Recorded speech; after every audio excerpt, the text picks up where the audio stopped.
1 Pedro capítulo 2, versículo 4. Hoje o título da mensagem é Somos a Igreja. Amém? Olha só, você sabia que você está de aniversário ou não? Eu tenho um irmão hoje que está fazendo aniversário, né? Que está aqui na frente, ó. Ninguém fala, mas está novinho. Não vou falar a idade, só não vão acreditar, né, Sidney? Mas a Igreja Central está comemorando 88 anos de história. Não é benção ou não? Pode glorificar a Deus. Olha só, a cidade de Londrina foi fundada a data especial de 1936. Aliás, 1934. E a nossa igreja em 1936. Especificamente, dia 19 de julho de 1936. Então, celebraremos 88 anos. Somos uma jovem senhora, entendeu? 88 anos, muita história. Você sabe um pouquinho da história? Começou na casa de um casal, o senhor Pedro Bellarmino. Ele acolheu os primeiros presbiterianos, ainda no começo da cidade de Londrina, na sua casa, na sua sala de estar. Diz a história que muitas pessoas começaram a participar do culto, e a sala dele ficou pequena. Então ele fez a primeira reforma da igreja, olha só. Você pensa que a construção é só coisa de hoje? Está lá no DNA da história da Igreja Central. Ele já derrubou a parede que dividia a sala com o quarto e uniu uma sala com o quarto, fez um grande salão de culto. Pegou as tábuas daquela parede que ele desmontou, colocou sobre latões de óleo e foram os primeiros bancos da Igreja Central. Olha só, madeira nobre daquela época. Hoje nós estamos sentados confortável aí, né? Nunca imaginaríamos que o nosso início foi assim, com muito suor. Um povo que amava Jesus Cristo. E cá estamos nós, 88 anos. Somos a igreja. Você pode falar para a pessoa que está do lado? Nós somos a igreja. Aleluia. Hoje nós vamos ler um texto que vai falar um pouquinho sobre a nossa identidade e também sobre o nosso fundamento. 1 Pedro, capítulo 2, a partir do versículo 4. Chegando-se a ele a pedra que vive, rejeitada, sim, pelos homens, mas para com Deus eleita e preciosa. Também vocês, como pedras que vivem, são edificados casa espiritual para serem sacerdócio santo, a fim de oferecerem sacrifícios espirituais agradáveis a Deus, por meio de Jesus Cristo. Pois está na Escritura: eis que ponho em Sião uma pedra angular, eleita e preciosa, e quem nela crer não será envergonhado. Portanto, para vocês, os que creem, esta pedra é preciosa, mas para os descrentes, a pedra que os construtores rejeitaram, essa veio a ser a pedra angular, e pedra de tropeço e rocha de ofensa. São estes os que tropeçam na palavra, sendo desobedientes para o que também foram destinados. Vocês, porém, são geração eleita, sacerdócio real, nação santa, povo de propriedade exclusiva de Deus, a fim de proclamardes as virtudes daquele que os chamou das trevas para a sua maravilhosa luz. Antes, vocês nem eram povo, mas agora são povo de Deus. Antes não tinham alcançado misericórdia, mas agora alcançaram misericórdia. Olha só o que é ser igreja. Para mim, Pedro, nessas palavras, ele declara muito bem a nossa identidade, ou seja, o que somos. Mas também no decorrer do texto nós vamos ver o nosso fundamento, ou seja, por que somos o que somos, ou qual o fundamento de ser o que somos como igreja. Somos a igreja é muito mais do que uma identificação individual. Todos nós aqui temos uma identidade, você sabe quem você é, o seu gosto, a sua história, a sua família, os seus conceitos, seus valores. Mas é fato que quando nos unimos como igreja, há uma identidade coletiva. O que as pessoas falam que a igreja é na sociedade, cabe ao nosso testemunho. Seja um testemunho bom ou ruim, nós estamos inseridos lá. Quando vemos um escândalo dentro de uma igreja, toda a igreja de Cristo é cometida pelo escândalo. Mas quando vemos um testemunho bom também, toda a igreja leva os louros, essa vitória. É fato que há uma identificação como todos. Então Jesus vem aqui por meio dessa passagem e fala: vós sois essa geração eleita, e ele começa a mostrar a nossa identidade. Então a primeira característica aqui é quem somos. Há sim um anseio no coração do ser humano em pertencer. Você quer pertencer a um grupo? Começa com as crianças. A crise das crianças na escola é ser rejeitado pelos amiguinhos. Quantos pais não tem que ter uma, né, quando você pega o seu filho, sua filha na escola para voltar para casa, você tem que ter ali uma atitude quase de um psicólogo infantil, né? Orientando o seu filho, que é assim mesmo. Alguns brigam: mas ela falou que eu sou feia, o outro fez isso e aquilo. Por quê? Porque está no nosso coração, nós queremos pertencer. Nós continuamos com esse mesmo sentimento, mesmo adultos. É que você já não tem o pai para fazer essa psicologia infantil na sua vida. Mas é fato que sofremos quando não participamos de um grupo que nós queremos e ansiamos. A igreja é esse grupo que participamos, é esse grupo que sara a nossa vida, não pelas nossas virtudes, mas por livre escolha do Senhor. Primeira característica: geração eleita. Nós somos um povo que foi escolhido. Na verdade, quando você vê todo o fluxo narrativo do Velho Testamento, nós vemos um Deus escolhendo o seu povo. Inúmeras citações mostram que um Deus escolheu o povo, um Deus escolheu suas ovelhas para o seu pastoreio, escolheu essa nação para ser rei, e essas figuras mostram que é um Deus que escolhe. O profeta Isaías, capítulo 43, você não precisa abrir, a partir do versículo 10, ele fala: vós sois as minhas testemunhas, diz o Senhor, o meu servo a quem escolhi.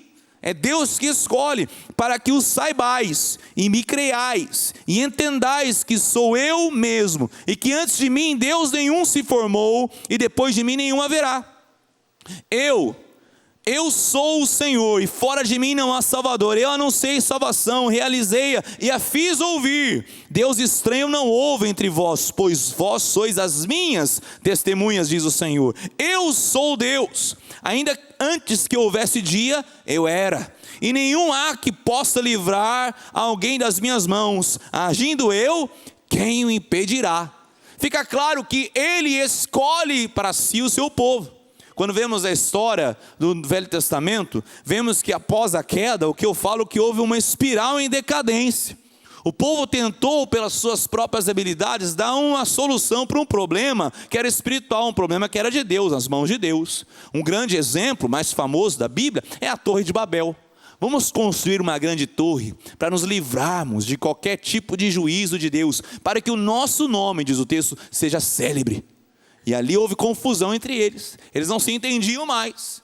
Ali houve um espalhamento daquelas pessoas.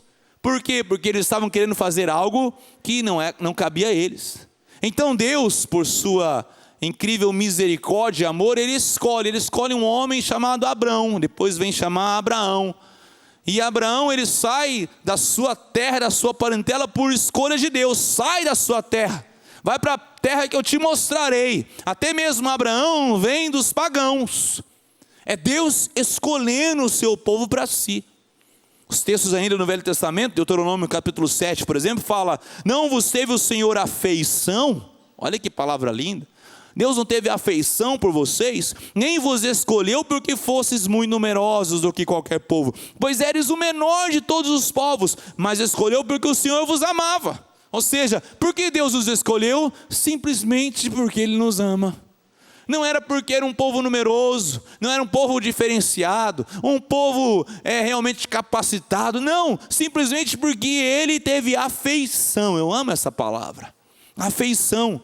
Deuteronômio capítulo 10, ele continua: tão somente o Senhor se afeiçoou a teus pais para os amar, a vós outros, descendentes deles, escolheu de todos os povos, como hoje se vê. Fomos escolhidos, por isso que o texto fala, é uma geração eleita, é um povo escolhido. Deus insiste em amar Israel, assim como insiste em nos amar, simplesmente porque Ele é um Deus cheio de amor, graça e misericórdia. Como é lindo saber disso. Pedro aplica então essa ideia de escolha. Não fomos nós que escolhemos a Deus, mas Deus que nos escolheu. Abre um parênteses aqui, fala a verdade. Você escolheria Deus? Você escolheria esse tipo de vida sem a conhecer? Será mesmo que os apóstolos largariam tudo para seguir Jesus, vendo o que viria pela frente? Será mesmo que os apóstolos largariam seus trabalhos, a sua vida cotidiana, para seguir um mestre que em algum tempo depois estaria crucificado numa cruz? Não, certamente não. Seguimos a Cristo porque Ele nos escolhe, porque Ele nos comissiona, é pelo amor que Deus derrama em nosso coração. Somos a geração eleita, isso é lindo, maravilhoso. O problema é que vivemos uma religiosidade tão tóxica nos dias de hoje, um cristianismo que na verdade não é cristianismo, parece Paulo falando aos Gálatas, não é evangelho coisa nenhuma, é um cristianismo que algumas igrejas, ministérios acreditam que o evangelho começou com o fundador daquela igreja. São igrejas que ao invés de pregar o evangelho, elas estão mais preocupadas em fazer um curso sobre a visão local da igreja. E a gente tem que tomar cuidado com isso. Nada contra. Claro que toda igreja tem uma vocação especial, específica, tem um chamado específico. Se tem um dos chamados que eu acredito que a igreja central tem, é o do acolhimento. Gente, a gente é muito acolhedor, só que a gente não pode segurar essa bengala e falar, está tudo certo, porque o acolhimento pode acabar no próximo domingo. Se você se acostumar a sentar frio, carrancudo, bravo, chegou, brigado com a esposa, senta aí do lado, e não fala nem um oi para a pessoa que está ao teu lado, eu vou redimir você, fala um oi aí, vai, para a pessoa que está ao teu lado, fala. Pelo menos não vão poder falar que você não fala um oi. Olha aí, fala oi, já está bom já, irmão. Está ótimo. Ó, bênção. Faz que nem aquele irmão, né? Eu pedi, falar assim, conversa com essa pessoa, pergunta, né? Se você não conhece, pergunta o nome. Daí uma pessoa, nossa, não te conheço, você é novo aqui, faz 10 anos só que eu estou aqui. Acontece. Até com os melhores pastores. São ministérios que acreditam que eles foram eleitos somente a eles. Parece que aquela igreja é a mais santa de todos. Eu já citei aqui exemplos de irmãos na fé, que me chamam de irmãos ali fora, mas quando uma pessoa da minha igreja vai para a igreja dele, eles rebatizam, por exemplo. Será que eu batizei em nome do pastor Jefferson, do pastor Léo e do pastor Samuel? Qual que foi o batismo que fizemos aqui? Por quê? Porque pessoas querem, na verdade, marcar, como se fosse marcar gado, sabe? Vamos marcar, você é daqui, agora está chancelado, entendeu? Ei, quem somos nós? Nós não somos detentores, somos uma caixinha que colocamos Deus aqui, e Deus não sai das 4 linhas da nossa igreja, irmãos. É o reino de Deus, diga comigo, reino de Deus, não é o reino da igreja local. A igreja local deve ser uma extensão do reino de Deus, geração eleita, há uma igreja triunfante, há uma igreja militante aqui sobre a terra. E ele continua dizendo, há um sacerdócio real. É linda essa ideia do sacerdote. O sacerdote no Velho Testamento não era algo que você se voluntaria para entrar como sacerdote. Era escolha de Deus. Agora, no Novo Testamento nós vemos uma ideia já diferente. Somos sacerdotes do reino de Deus. Reis e sacerdotes, somos reis e sacerdotes, ou seja, a mesma figura que o sacerdote tinha no Velho Testamento, nós temos também, quando evangelizamos, por exemplo, o sacerdote fazia a mediação entre o povo e Deus. Quando evangelizamos, estamos ali de alguma forma mediando, apresentando Deus, encaminhando essas pessoas para o evangelho, apresentando a luz que um dia brilhou no nosso coração, estamos mediando.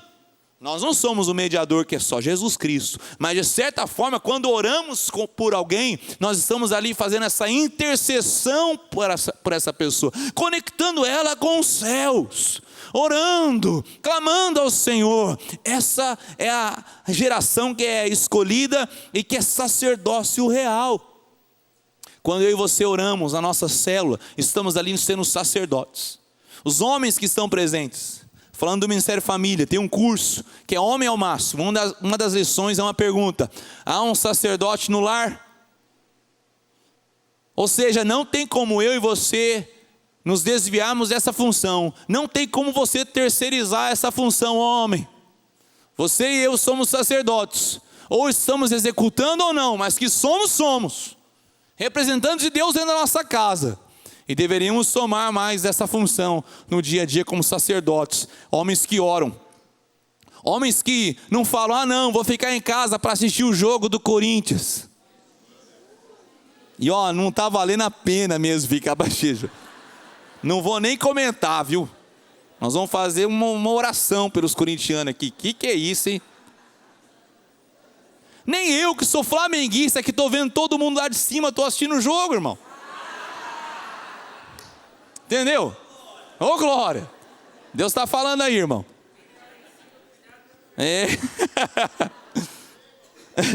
Sacerdócio real, nós temos que executar isso. Um dos pontos do calvinismo é o sacerdócio de todos os santos.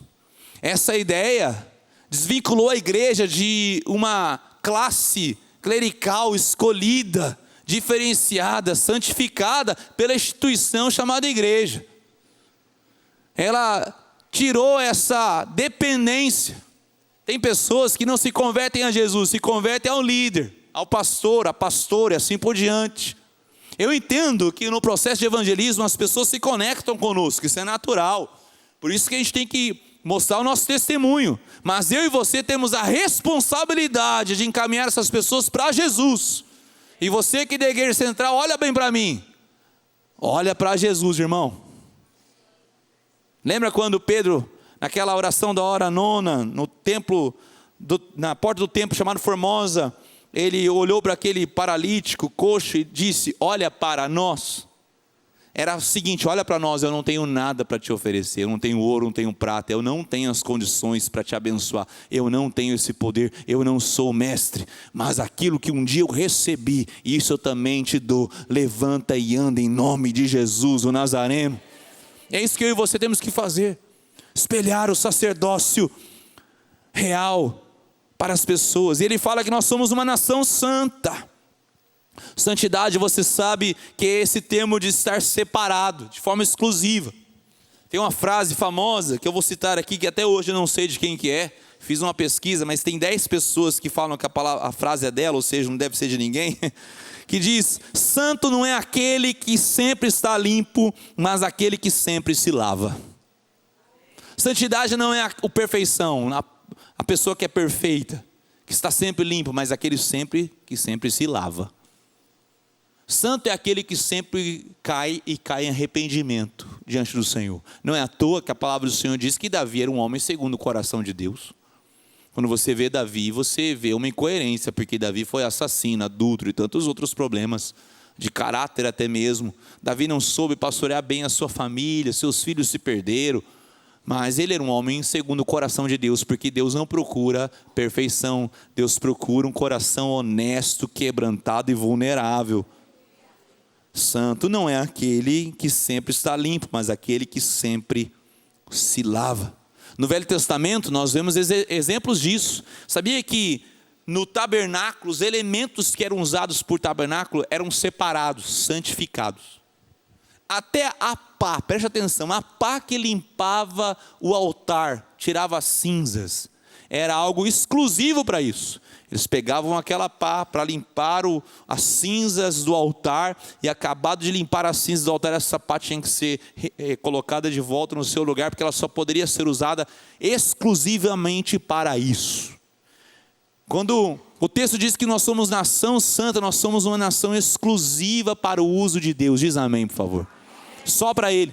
Então deixe de ser usado, não se deixe ser usado pelo inimigo. Sabe um instrumento que o inimigo usa na vida do irmão, da irmã? A língua.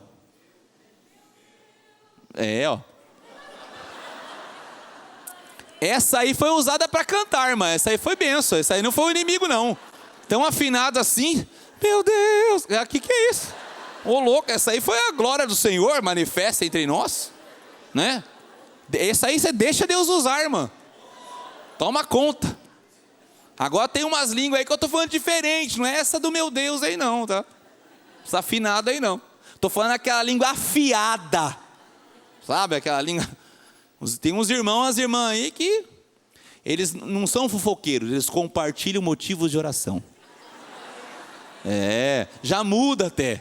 Não é uma fofoca, eu quero compartilhar. O irmão está passando por isso e por isso. Me ajuda em oração? Sei. Gosta de uma treta que, gosta de uma bronca, gosta de uma historinha, sabe o tititi, quer fazer tititi.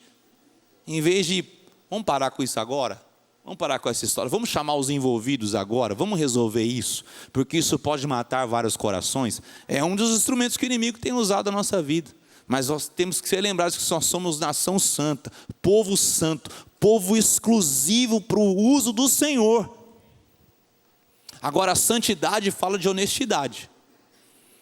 Peter Escaseiro, nós líderes aqui estudamos alguns livros dele, e ele fala sobre esse legado que Deus tem que dar sobre a nossa vida, sobre uma igreja emocionalmente saudável, que é uma igreja que desenvolve a liberdade de confessar sua fraqueza, porque Jesus é sua força. Eu estava num seminário, uns anos atrás, um grupo de pastores, e entrou na minha sala um outro pastor, um anglicano, inglês, para dar uma aula sobre sexualidade. E ele começou a falar, e eu estava já cansado, e ele estava falando em inglês, e eu comecei a entender umas coisas. Eu falei, acho que eu preciso descansar um pouco, acho que eu não estou entendendo o que ele está falando, porque ele começou a falar que ele era uma pessoa que tinha atração por pessoas do mesmo sexo. Eu fiquei assustado, mas eu fiquei ali concentrado. Eu pensei, deve ser tática de preletor para pegar minha atenção, né? Se foi tática, ele me pegou, mas não. Ele começou a admitir as suas fraquezas e as suas falhas. Ele fez um voto de celibato, porque ele sabia que isso não era em concordância com a palavra de Deus. E ele vive para Cristo Jesus, apesar das lutas que ele passa. Certa vez, meu pai, ainda presbítero, ele participou de uma reunião há muitos anos atrás, uma reunião do conselho. O pastor Léo gosta dessa história. Essa mesmo. E eles se reuniram porque tinha um discípulo da igreja que estava vindo para a igreja fumando. E estava com um problema aí, porque ele estava fumando, e o conselho, já pensou levar isso para o conselho? E o conselho se reuniu, o que nós vamos fazer com esse irmão que está fumando? E todo mundo perguntando e tal. Eis que se levanta um presbítero no meio dessa reunião e pergunta: qual a diferença do pecado desse irmão para o nosso pecado? Todo mundo ficou quieto. Como assim a diferença do pecado do irmão para o nosso pecado? Daí ele mesmo responde: é que o pecado dele sai fumaça e o nosso não. Daí nós apelidamos, meu irmão Maria Fumaça, né, irmão? O pecado dele aparece, o nosso não, irmão, né? O presbítero ali foi sábio. Vocês estão de brincadeira, vamos abrir os nossos pecados aqui, todo mundo. E remetendo àquele irmão anglicano que estava falando sobre sua sexualidade, no final da sua palestra ele perguntou e falou, fez essa afirmação na verdade. Ele falou: todos nós temos algum problema na área da sexualidade. A mais pura verdade. Deveríamos lidar com essas questões com um pouco mais de humildade e graça. Ou não é verdade? Mas nós somos prontos a condenar pecados que saem fumaça, mas a não condenar aqueles pecados escondidos. Somos prontos para falar sobre a sexualidade dos outros, mas não para olhar quantas pessoas são infiéis dentro de um casamento heterossexual. Somos prontos a falar do vizinho, mas esquecendo as nossas próprias falhas. Somos prontos a julgar. Jesus já falou isso. Você enxerga o cisco do olho, esquece a trave que está diante do seu. Isso não é coisa nova. Jesus já mostrava isso para nós. Temos que tomar cuidado com isso. Quem dera tivéssemos uma igreja tão saudável, tão madura, que você e eu tivéssemos um grupo de pessoas às quais pudéssemos confiar a ponto de abrir o nosso coração a esse nível de intimidade. Fala: irmão, eu preciso da sua ajuda. É por isso que nós nos unimos aqui como homens, mulheres, em grupos. Esses cursos abrem o nosso coração. São grupos em que nós podemos abrir questões da nossa vida, sermos tratados. Nós temos alguém para ombrear conosco, a nos ajudar nessa vida, porque a vida não é fácil, irmão. A vida não é um parque de diversão, não. A vida está mais semelhante a um deserto, porque o povo estava peregrinando no deserto até chegar em Canaã, do que na Disneylândia. Mas foi lá no deserto, não foi na Disneylândia, foi no deserto que Deus se fez presente, porque Ele fala: eu descerei até vós, Vou tabernacular com vocês. E ele constrói o tabernáculo, ele se faz presente à noite, durante o dia, alimentando, sustentando. Nem mesmo a sandália dos pés daquela geração se consumiu. Que coisa tremenda. Você compra um sapato, dá 1 ano, já está meio velho. Dá 2, não dá nem para doar mais. Imagina aquele povo sustentado por Deus. É Deus que se faz presente. E ele termina dizendo: somos propriedade exclusiva do Senhor. Fomos comprados. Não foi qualquer preço não. Você sabe. Acabamos de celebrar a ceia do Senhor aqui. Fomos lembrados o preço que Ele pagou por mim e por você. E sabe o que nós fazemos? Nós não valorizamos isso. A nossa falta de santidade é a desvalorização do sacrifício de Cristo. A nossa falta de envolvimento é a desvalorização do sacrifício de Cristo naquela cruz. Quando eu e você guardamos o nosso dom e sentamos numa igreja e ficamos quietos, estamos desvalorizando o preço que Jesus Cristo pagou na cruz por mim e por você. Quando negociamos princípios, estamos desvalorizando a obra vicária sacrificial de Cristo naquela cruz. Nós não somos propriedade de uma instituição, somos propriedade exclusiva de Deus. Diz amém, por favor, nessa noite. Isso é o que somos. Agora, por que somos o que somos? Somos o que somos, porque há um fundamento. Nós lemos o texto aí. O texto diz no versículo 5 que nós somos pedras vivas. Somos edificados casa espiritual. Olhe bem para mim, o cristianismo, o cristão, é semelhante a uma pedra vivente, e a igreja é semelhante a um edifício.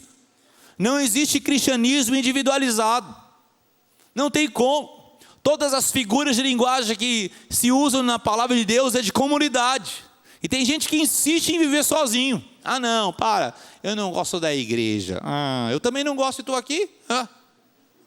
Eu tenho problemas, eu também tenho, estou aqui. Eu sou pastor da igreja ainda. Ei, amadurece. Porque a igreja não é perfeita, graças a Deus. Porque se fosse perfeito seria insuportável. Eu vejo gente perfeita andando do meu lado e eu cheio de problemas. Não.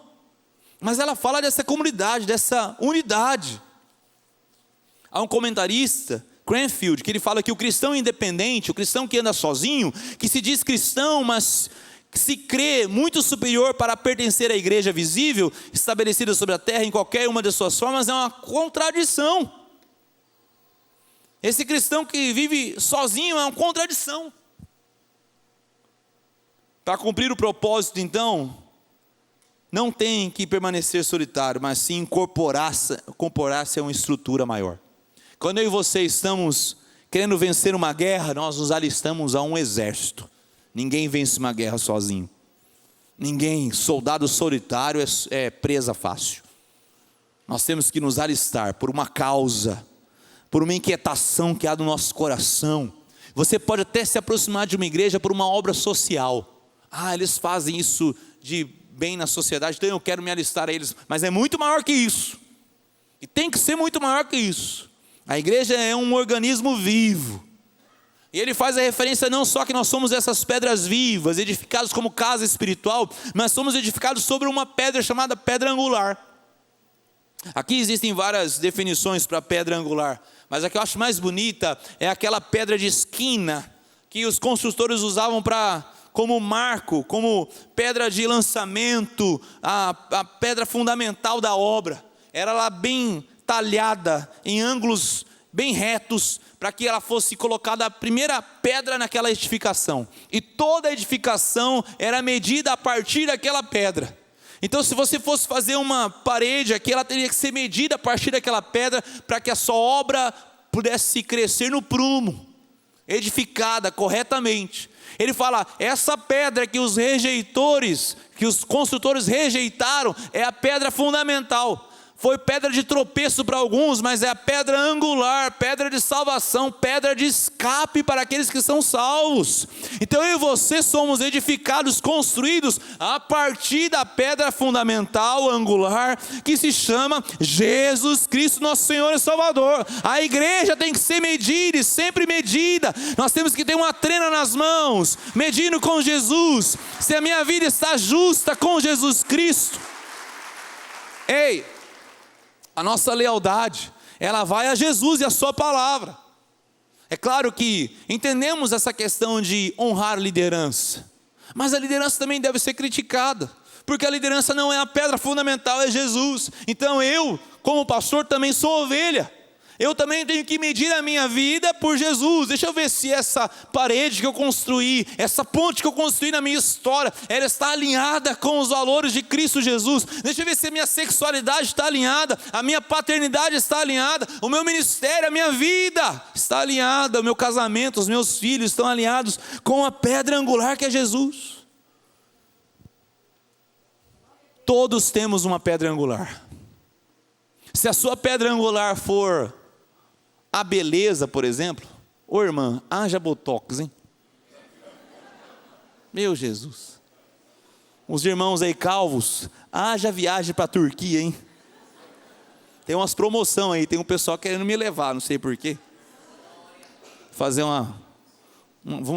fazer uma viagem para a Turquia, vai todo mundo cabeludo de lá. Se a sua fundação for a beleza, nada que você vai fazer vai resolver, porque você vai estar sempre angustiado com isso. Se a sua pedra fundamental for o dinheiro, você vai estar sempre nessa corda bamba, da insatisfação, do descontentamento, nada vai ser perfeito para você.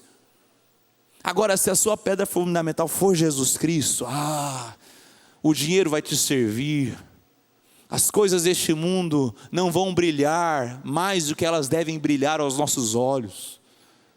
E você vai servir apenas a Jesus Cristo. Isso não é maravilhoso? Façamos de Jesus a nossa verdadeira pedra angular, igreja. Celebrando 88 anos, façamos de Jesus a pedra angular da nossa história. A começar de cada um como indivíduos, mas também como igreja. Vamos fazer a igreja juntos? Eu vi uns 10 amém aqui dos pastores, uns 3 ali dos presbíteros. Poxa vida, depois que eu falo tudo isso, vamos fazer a igreja juntos, gente? Amém. Agora sim, nós somos a igreja. Somos a igreja.